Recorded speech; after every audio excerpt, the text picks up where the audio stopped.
In today's episode, I want to talk about two what I think are underrated books for female leaders. Grab your cup of tea and let's dive into it.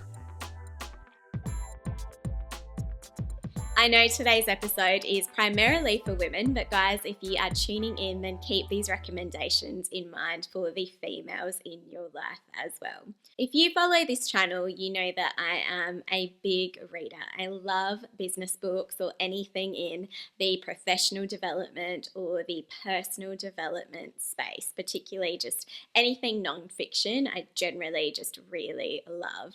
And something that I found lately is that once you exhaust all of those really popular business book titles, is that you can start to gain your knowledge in different areas. And these are two books that I feel don't really fall into that business book category. So it may not be two books that you hear about often.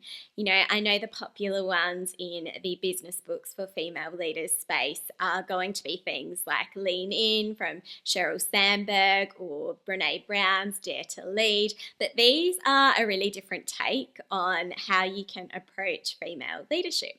So lately I have gotten into biographies again, and two that I found really interesting I'm going to share with you today. And the first book is by Amy Odell, and it is the book Anna, the Biography. This is a book that chronicles the life of the iconic Anna Wintour. Now, if you aren't familiar with who Anna Wintour is, she is the editor-in-chief of Vogue, and she has been for decades. I think it's about 3 decades now that she has had the top job in Vogue. And if you don't know her in terms of her career, you might have seen her in the news because she has a really iconic look about her. She wears sunglasses almost all the time, and you've probably seen her sitting front row at almost all the biggest fashion shows. She is this iconic figure in not only just the fashion world, but the cultural world as well. Even in the political world, because she's got some really strong opinions in that space. She's basically one of the biggest power brokers in the media cultural world in not just America, but the entire world. She's a figure that a lot of people know. And if you still aren't familiar with any of that, then you may be familiar with the book, The Devil Wears Prada. And although the author, I think, still denies that it wasn't based on Anna Wintour, the author of the book that inspired The Devil Wears Prada is a former Vogue employee. So that's just to give you a bit of a picture as to who Anna Wintour is if you aren't familiar with her. And this book just details her rise to become one of the most powerful figures in that space. And when you think about someone who is the editor-in-chief of Vogue, which of all of the different Vogue brands across the world, the American Vogue is the most significant one.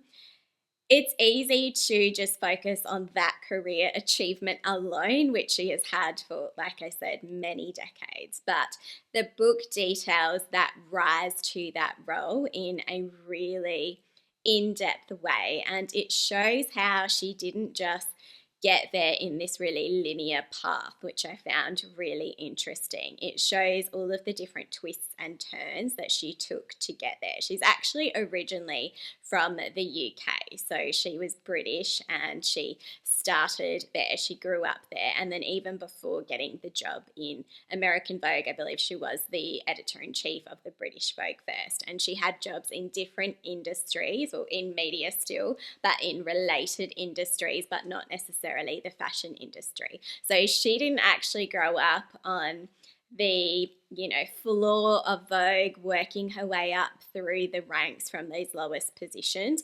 The first job that she ever had at Vogue was quite a senior one already. And something that I really loved in that book was just how clear her vision was from when she was a child about wanting to be the editor in chief of Vogue.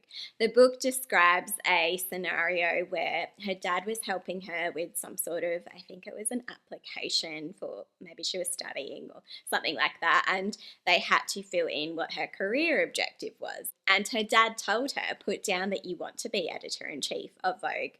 And I'm not clear as to if that was, say, her dad's goal or her goal, but it almost just made this career achievement of hers just predestined from the start. She was always going to end up in that position. And I know not everyone is going to be able to get that top job at Vogue, but it's just a really nice way to show how she was able to manifest that, and in this roundabout way that just really tells the picture of how your careers can be really non-linear, which I really liked. And while a lot of people would have been happy with just that achievement alone, she actually also went on to get very senior positions in the media company that owns Vogue. So that is a media company that sits above Vogue, and it has a whole other heap of brands within it as well. So she has a number of global positions as a part of that brand, including, I believe, the global position for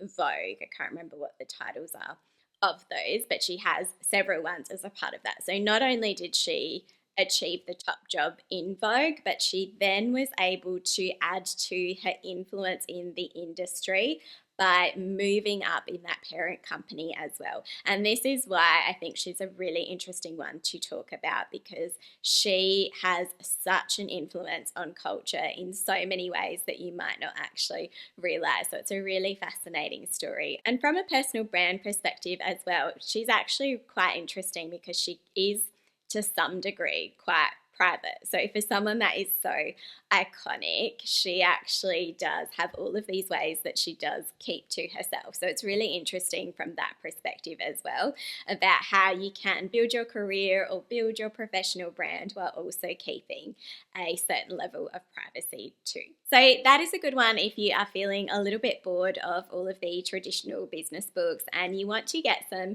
leadership inspiration that is set in a little bit more of a glamorous background of fashion and culture, and there's also some, family personal drama mixed into that as well. The second book that I wanted to recommend for female leaders is The Widow Cliquot, and I'm sure that I am saying that terribly, but that is a book by Tilla Mazzeo, and it is based on the Champagne Veuve, which you may be familiar with. It is one of the most iconic champagnes in the world, and this tells the story of the female that really made that brand what it is today. Her name is Barb Nicole, and you may have seen her on some of the branding that the business uses in some of its packaging. And the book is set in the 19th century, so it is almost the complete opposite of the Anna Wintour biography in the eras that it is set in, and I just found it equally as fascinating because Barb Nicole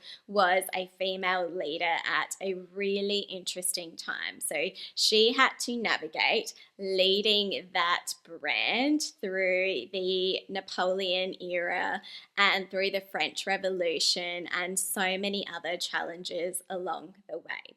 And the reason that she found herself in that position, if that sounds unusual for that time, is that she was a widow really early in life. So her husband had actually had this business to begin with. I think it was his family's business that he was primarily running. It was a bit of a fledgling business to some degree before Barb Nicole had the influence that she had. But this was his baby. Obviously, she was a big part of all of that too, and supporting him and working on that with him. But at the time in France, because of the era that they were in, because of Napoleon's influence and Napoleon's code as well, women weren't entitled to work, to vote, to get an education without the consent of either their father or their husband.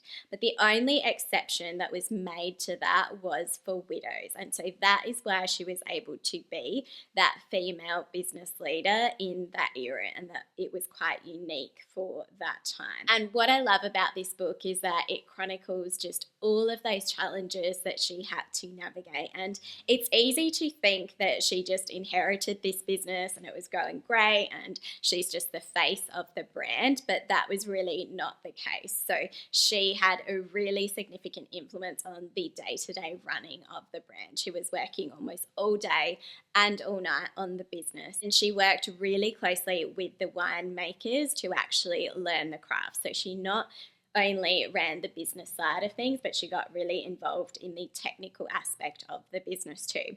And some of the things that she really advocated for, really experimented with herself, is the foundation of the way that champagne is produced today. So even just the look of champagne, she developed a process that allows it to have that really clear, sparkling look that it has now.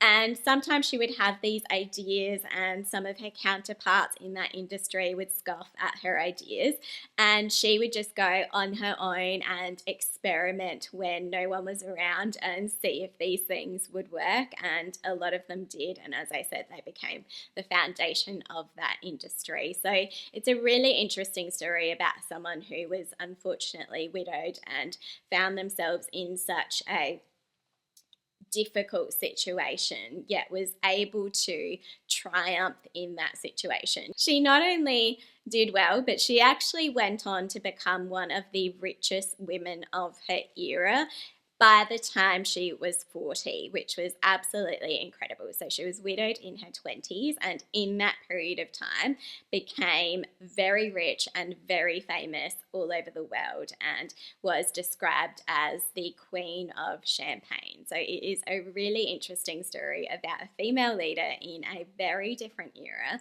but with a lot of interesting lessons that still apply. And again, it's just a nice read as opposed to your normal business books, where if you are a fan of champagne or wine or the French culture, it just gives the business lessons that you can take out of it a little bit more of an exciting backdrop. So they are my 2 recommendations for female leaders. Give those books a read and let me know what you think of them. If you love reading as much as I do, then another book that you might like is The Unfair Advantage, and you can learn more about that in my previous episode. Thanks so much, and I'll see you in the next episode.